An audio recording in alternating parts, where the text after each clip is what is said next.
What they did was to engineer the war of 1973. And they were on both sides of the war. They were on the Israeli side and they were on the side with Anwar Sadat. And the Soviet Union was a Zionist client state. But the Arabs didn't know that. So they caused this war to go to a draw. And then Kissinger, they knew that if the war took place, they knew that King Faisal, rahimahullah, was going to impose an oil boycott on the United States. They knew it, because Faisal had said, I will do it. And they knew that if an oil boycott of the United States were to take place, the price of oil would rise. In fact, it rose by 400%, from $3 a barrel to 12. And suddenly the Arab oil-producing countries were getting money flowing in. And they were happy with that, from $3 to 12. Kissinger waited until it reached 12. And then Kissinger flew to Saudi Arabia and succeeded in making the greatest deal that has ever been made in history. And because of that deal, an ocean of oil began to function as a mountain of gold. What did he do? He got Faisal to agree that Saudi Arabia would sell its oil for only US dollars. You cannot buy oil from Saudi Arabia with any money, even with gold dinars, you cannot. Saudi Arabia will not sell, except for US dollars. And then Saudi Arabia got the other Arab oil-producing countries to fall in line. And then came OPEC. And OPEC was the organization which kept the ocean of oil functioning as a mountain of gold, OPEC. So long as you could not buy oil other with US dollar, the US dollar no longer needed gold. Now, oil had now taken the place of gold.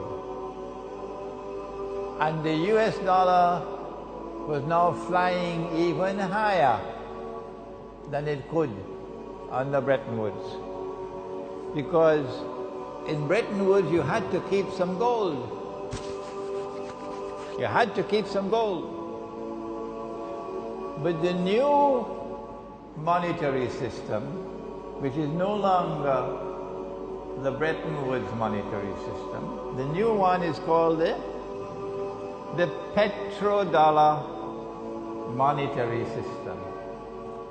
With the Petrodollar monetary system, there is no limit to the amount of US dollars you can issue. You don't even have to print the paper anymore. No. They created something called electronic money. So you do away with paper and with ink and with the security company with their vans and guards and all these things. And electronic or digital money replaces it. And you can simply type in $1 trillion. That's all. And so it really became a mountain of gold. That is what has kept the United States as the leading ruling state in the world, with such vast resources that the United States has more than maybe 1,000 military bases all around the world. And every single misguided so-called jihadis who go and join ISIS could be getting $1,000 a day because it's free. And so there you are, a mountain of gold has come out from underneath the river.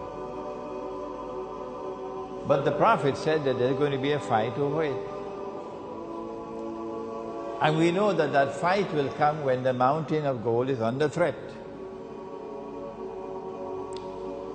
Jerusalem is already rising. Yathrib is already down. When will the Malhama take place? Answer, the Malhama will take place when the mountain of gold, meaning the petrodollar monetary system, is under threat. Is it under threat now? Yes, it is. Who is threatening it? Russia, China, South Africa, India, and Brazil. These five are called BRICS.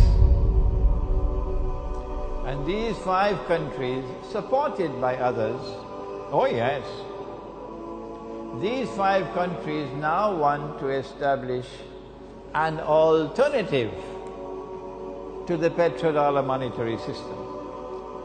And they are making headway. Yes,